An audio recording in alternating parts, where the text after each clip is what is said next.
Hi, and welcome to Dishin with Dionna. Today I'm trying to demystify the all-American cherry pie.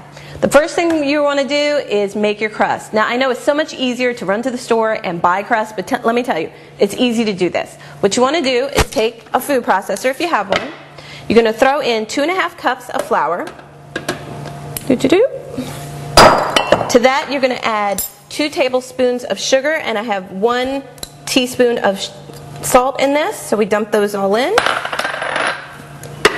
Put our lid on, and you want to pulse it just a little bit to mix the ingredients slightly. Then what you're going to want to do is take a 1/2 cup of butter, because everything's better with butter, and you're going to throw that in a little bit at a time as it's on. So we're going to turn this on, and we're going to stick in our big chunks of butter and let them incorporate a little bit until this kind of resembles a course meal. Alright, I'm going to let that go a little bit. I also put in a 1/2 cup of shortening. I use shortening because I feel like it helps my crust to be slightly flakier, and the butter gives it such a wonderful flavor. So the two just really do really well together. So we're going to add in our shortening. Little by little. See how it's starting to crumble up on you? And that's the last one. And see how it's starting to get a little thick for you? You're going to pulse it a little bit, and that's all done. Then you're going to take your lid off and dump it into a large bowl. And to this, you want to add a mixture of 1 egg,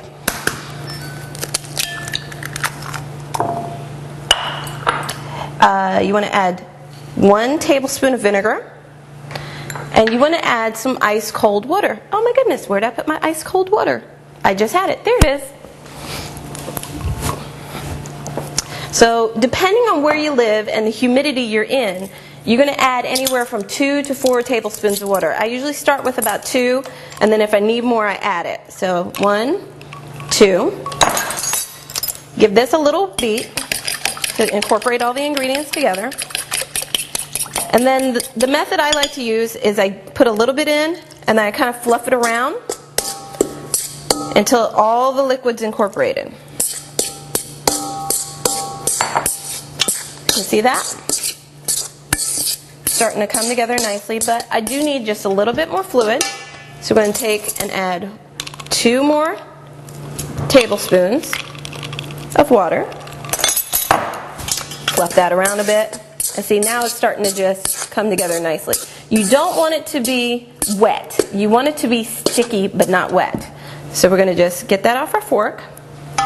Now what I'm going to do is take a piece of wax paper,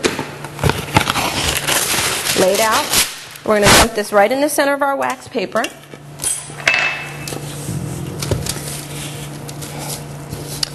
There we go. A little bit messy. Okay. And then what you would like to do is take your wax paper and just press in on your dough. And press it in, and it'll make like a little block. And what you want to do is just wrap it up nice and tight, and you're going to stick it in your refrigerator for about an hour. You can even stick it in there as long as overnight. You want to get it good and chilled. So we're going to set that one aside, and here's one that I pre-made earlier. So I'm going to add a little bench flour to my rolling surface, and what you want to do is just take out your dough and see how nicely it's come together. Now it looks more like the dough you would see in a supermarket. So we're going to put that there, and then we're going to sprinkle a little flour on the top, and then we are going to roll it out. Now the optimum depth for your pie crust is about 1/4 inch. So you want to roll it out to about 1/4 inch. Now you're going to have a little bit of extra dough here than you would say if you bought the dough, which is great because, you know, I like to do the really fancy edges on my pie and things. So that gives me a little extra to do that with. So we're just going to roll this out. Nice and firm. Now, you know, if you're in a warm environment and you're able to, get a cookie sheet cool it down, make it nice and ice cold, and do your rolling on that, because you don't want your dough to get warm. You want your dough to stay nice and cold. That way, as it cooks, the butter melts and it creates these nice little air pockets in your dough, which makes it really nice and flaky and beautiful. So this is approximately, I guess, about 1/4 inch. You're going to take your pie dish, flip it over, put your hand underneath, and flip it this way. And then you never want to stretch your dough, because if you stretch it, when it cooks, it'll just shrink back to where it was in the first place. So you gently want to entice it to where it needs to be. Dough is very temperamental, kind of like a woman, but we won't go there. So you just want to kind of entice it to where you want it to be.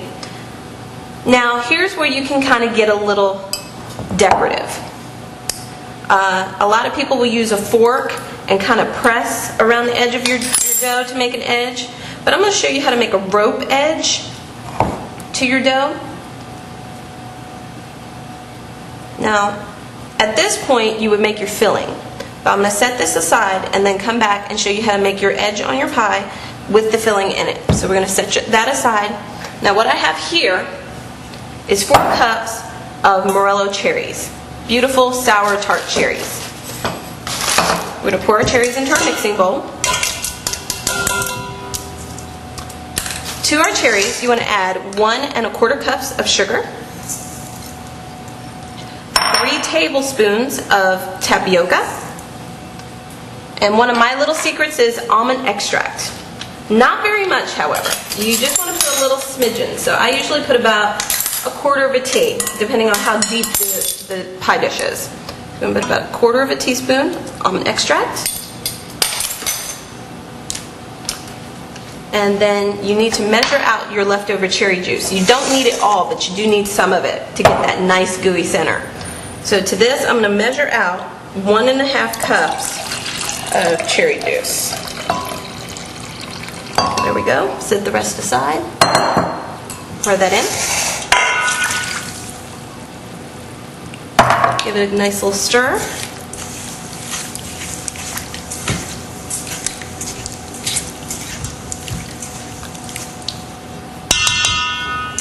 Now you're going to want to add this to your pie dish. Now make sure your pie dish is cold when you do this. Now, once you put this in, there we go.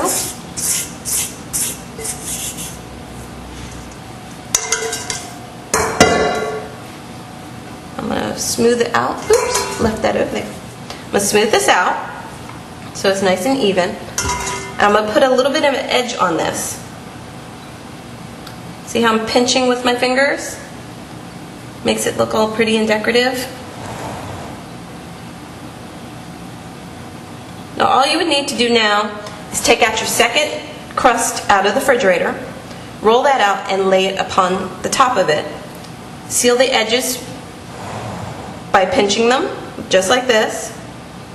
And you're going to bake it in a 400-degree oven for 15 minutes. Then you're going to drop your temperature to 350 and bake it for an additional 35 to 40 minutes. And when you are all done, you have a beautiful all-American cherry pie. This is Dishin with Dionna. Hope you enjoy your pie. Thank you.